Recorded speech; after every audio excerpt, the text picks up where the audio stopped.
There are two types of therapies, psychotherapy and biomedical therapy. Psychotherapy involves the use of insight therapy, where the patient comes to an understanding of their feelings and motives, and action therapy, which focuses on directly changing a disorder or inappropriate behavior. Most psychological professionals will use a combination of both insight and action therapy during a session. Biomedical therapy. Biomedical therapy is an effective method of treating the symptoms and not the underlying cause of the psychological disorder. Biomedical therapy is highly recommended to be performed in conjunction with a form of psychotherapy to ensure a long-term resolution. Biomedical treatments include the prescription of drugs, surgical methods, and electric shock therapy. Sigmund Freud believed the unconscious mind consisted of unconscious impurities originating from the id. Freud wanted to cleanse these impure thoughts through a process called psychoanalysis. The purpose of the therapy session is to have the patient explore various issues that have him or her find insight or come to a sudden understanding of the behavior. During psychoanalysis, some patients would become reluctant or unwilling to talk about certain topics, which are analyzed as we. To have the patient open up to the therapist, Freud developed a process called transference. Transference is a process where a patient has the unconscious tendency to transfer his or her feelings and attitudes of someone significant to the therapist. Two techniques Freud used to get information from a person's id is dream interpretation and free association. In dream interpretation, the therapist would analyze the manifest content of a person's dream and then interpret the hidden symbolic meanings of this dream or latent content. The correct interpretation of the dream would reveal the unconscious conflict that is creating the behavior pattern.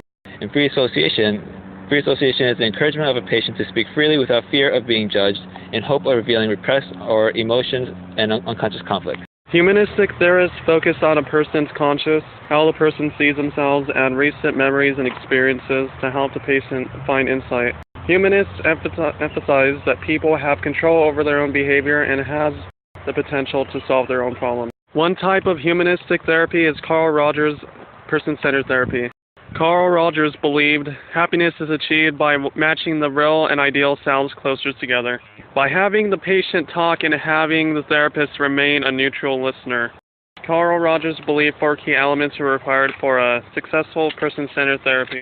The 4 key elements include reflection, where the therapist restates what the person said in different words but has the same meaning. Unconditional positive regard, where the therapist creates a warm, comfortable environment and has respect for the client's values, feelings, and attitudes to create an empathetic environment. Empathy, where the therapist listens attentively and has to understand the feelings of the client while not mixing their own emotions in with the client. Authenticity, that is the genuine, open, and honest opinion of the therapist without judgment towards the client's views. Beck's cognitive therapy is a type of action therapy that focuses on the present and assumes disorders comes from irrational thought. And it is believed that changing those thoughts to more rational and logical thoughts will alleviate this disorder. Arbitrary inference refers to a scenario where a person comes to a conclusion and creates a whole story without any evidence. I don't know if I want to eat this cinnamon strip. Why not? I ate a small piece of it earlier, and I'm feeling pretty jittery right now. I tried a little earlier. I felt the energy right away, and I had no cracks, so it works pretty well. It says it has 15 milligrams in it. How much caffeine does coffee have? It has 100 milligrams. I was drinking a pre-workout before that had 180. How did you feel after? I felt fine. You know, you don't have to worry about that small piece of cinnamon strip affecting your health. I think it should be fine.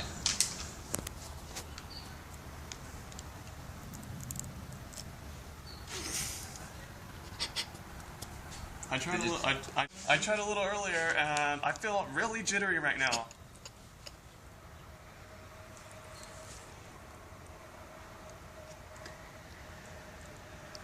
I'm afraid it might cause palpitations from an overdose on caffeine. Okay. Do you have a history with heart problems? No. What? Do you have a history with, did your family have a history with heart problems? No. Matt came to the conclusion that the energy strip might cause him to have a heart attack without medical evidence. Selective thinking is when a person focuses on one detail of a situation and ignores other relevant details. Yep. Post me, you got it. Oh, come on, do the Pirate Club, man. This is sexy. I love it, man. Oh, yeah, let's see these pictures. Oh, looking good. I love it. Oh, wait, actually, this one looks a little bit too skinny. I don't know about that, but yeah, the rest of the pictures alright. But this one's kind of, a little bit too skinny for you there. Matthew walks away feeling angry that he was called too skinny. and David walks away feeling distressed that he would fail at life. Matt, come back. David was just messing with you.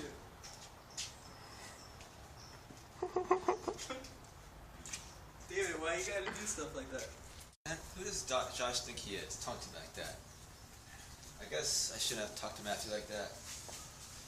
What if Matthew doesn't want to do it though? Now I'll probably fail the group project. That's not good. Well, if I fail the group project, that means I won't do well in school. If I don't do well in school, then I can't go to UCLA. Oh my gosh, if I can't go to UCLA, I might become homeless. It's hard.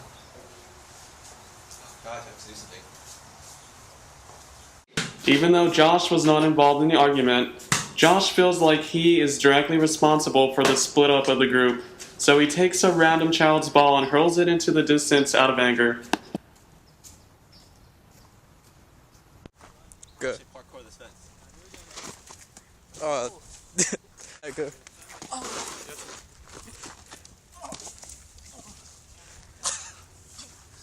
Oh shit, is it actually falling? Magnification and minimization is where a person blows bad things out of proportion while not emphasizing good things. Despite the fact that David successfully cleared the fence several times, he doesn't want to jump the fence again because of his one failure. In this video, an octopus watched another octopus take a crab out of a sealed box, and it gained knowledge on how to get the crab. This is an example of modeling. Candide sees the crab, but doesn't react. This is exactly what the researchers expected. The experiment can proceed.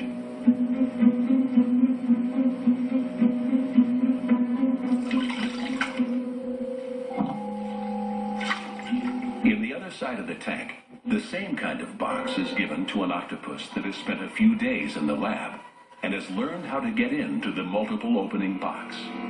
This octopus is called the trainee. It immediately starts to open the box to get at the prey.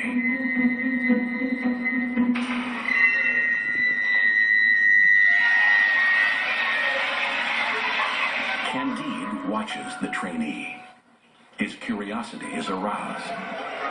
The trainee isn't wasting its time. Candide is visibly excited and is clearly trying to understand what the octopus is doing. Finally, the trainee octopus opens the box and seizes the crab. Has Candide really learned?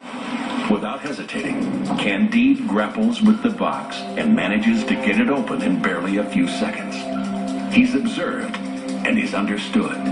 The experiment is repeated dozens of times, and the box is placed in different positions. The octopus always opens it on the same side, using the same opening, showing that he didn't simply learn to imitate a movement, but he really understood what had to be done. The octopus would keep opening the box because it is rewarded with the crab. This is an example of reinforcement. If the crab was to be taken away, the octopus would no longer want to open the box. This is called extinction. Antipsychotic drugs suppress dopamine receptors to treat hallucinogens, delusions, and bizarre behaviors. There are three categories of antipsychotic drugs, which include typical neuroleptic, atypical neuroleptic, and partial dopamine agonists. Typical neuroleptics work on reducing the effect of dopamine sent to the brain. However, it blocks a large amount of dopamine receptors, which tend to cause motor problems and repetitive involuntary jerks after prolonged use. Atypical neuroleptics focus more on blocking specific dopamine receptors that seem to cause psychotic problems. These drugs also block certain serotonin receptors, reducing negative side effects.